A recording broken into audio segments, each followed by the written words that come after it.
Morning, Cheryl. Morning. You've been coaching for many years. Have you ever seen a regular season where you're playing a team 3 times in a row over a span of 9 days and just the fact that it's. I haven't, and it's exhausting talking about the schedule, et cetera, so. Don't really have a lot to say. Was Jalen bring you guys? Why'd you decide to make that move? Don't know yet. She's got here. Maybe some corporate knowledge. How about Carrington? Seen her in a few games here. You like that? Yeah, it's been seamless for her, I think. I mean, she's making it appear so.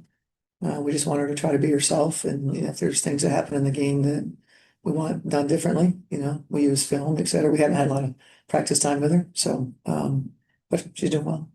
And obviously, we know that there's timeline before Collier will get again. Mhm. But in this period, how do you feel the team has responded? Do you feel like you've gotten Yeah. what you need from players to step up in the key places? Yeah, I think, it's gritty. We had it early in the season when we had some stuff, and gritty is what this group has been, and just try to find a way. Whether the game, our performance is going to be in the Louvre or not is, doesn't really matter. Just try to win, and they've done that. Michelle, Hi. going back to Jalen, it seems like there are a lot of opportunities around the league now, especially in Indiana. They're looking for guards. I'm just curious why she chose defense. That's a Jay question. I have no idea. And also, obviously, you alluded to the schedule being difficult. But this is a game which probably the next few against or between these teams are going to be without Stewie and Pete. I guess just I'm curious if you think that, them being out for injury maybe sends a message to the league about sort of what happens when the league schedules the way they're scheduled. I don't know. What do you mean? What's the message? The fact that two of the premier players in this matchup have to miss it due to injury, And the league could know that in the off season. I guess apparently this is a big rivalry week, so maybe that's what their focus was. Maybe they should be cautious of potential for injuries during rivalry week. I don't know what we're saying there, but it's obviously it's something that's unknown. The league should be able to ward off a lot of things, but I'm not sure if injury can be one of them. Cheryl, your guys' record would obviously suggest that you're ready to contend for another title, but I guess internally, what would you say about how either close or far off this team is from being ready to make that final return? I still think we have some things to do, for sure. I think we're probably about as good of a space as we can be in as far as self-identification, self-correction, coaches understanding how to fend off maybe some things that are happening. So I think we have great self-awareness. And I think that's really helpful. Playoff runs are hard. Are we capable? Sure. But we're still kind of plowing through the regular season. I like where we're at for sure. Can we play well when it counts? That's obviously what's left to be determined. Good morning, Coach. Good morning. Both rosters have some international influence. You tapped into the international scene a little bit, drafting players like Anastasia Kosu, Maya Hirsch, signing players in the past like Fina Cobra and Badian. What have you thought about the growing international influence in just women's basketball, and what it's allowed a lot of growing players in the league to fit this year? Yeah, I'm excited about that part of the WNBA growing.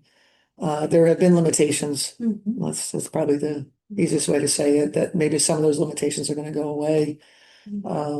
So I think that's kind of like the next step, especially as we expand.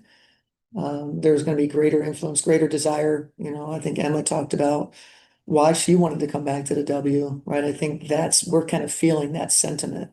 Some of the choices that were made, particularly for the Europeans with Eurobasket, some not participating in it, right? That probably didn't happen, 5 years ago. So that's exciting. And so I think there's enough talent for sure. And so now, coming to the league, finding it appealing, I think that's a really good space for us as we expand talent in our league.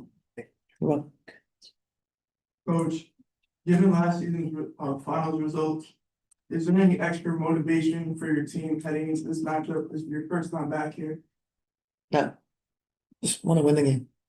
Whatever the motivation, I mean, I get it. It's rivalry week. So the league told us. We're excited. You seem really excited about every week. I just found out about it.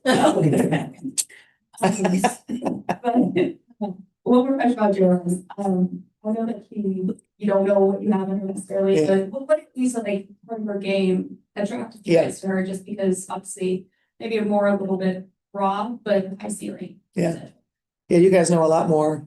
You've seen a lot more for sure. But I think in terms of it was a college player that we enjoyed watching play. She does some things competitively that helps you win possessions. She helped them win a lot of games. There's a large part of player development that if she's passionate about what she's doing and has that work ethic, you have a chance to improve. And being on, and I said this to Jay, that what we just experienced it with Diamond. Being on a good team as a young player can be really hard because you don't necessarily get to be in this space that often to apply your skills in game situations. It's just the nature of it. And if you're not a generational player, that's the space you're in. If you're on a team that's not as successful, you get more opportunity. So it's a double-edged sword, I guess. And so obviously we're a good team. And finding, carving out space will be just as hard as it was here in New York. But I want it to be more of a process and forward thinking, beyond, just the remainder of our season. I know we're all kind of like laughing about this forced rivalry week thing, but it's reminding me of obviously what seemed like a very real rivalry between the Lynx and the Sparks back in the day. Yeah. So how did that one actually flourish? Obviously, I would imagine it's the competitions and for titles, but Sure. I guess what can you say about how organically that one came together? Yeah, I mean, it just came together through competition, like your point. Every game, so after you had the 2016 season and then you have the competition and, we know sort of how 2016 ended. Going into 2017, the key was 2017, that every single game that we played against them, and I believe that was the year that we were both maybe undefeated going into, we were both, 12-0 or something like that, playing each other. And so what I remember the most about, and that's what a rivalry does, is it brings the very best out of you. And if you were not up to bring your very best, you weren't going to win, right? And it was draining. It's draining, right, to kind of go into those games. But I thought it was sort of a look into the future for the WNBA in terms of, attendance at both games, the TV viewership. And I noticed a real change in terms of recognition of players and, even coaches and being out in public and not beyond your own market. So you felt, kind of the impact of that. People wanted to watch it, much like I think the New York games will be. Now it's our job to, kind of make it compelling every time we play.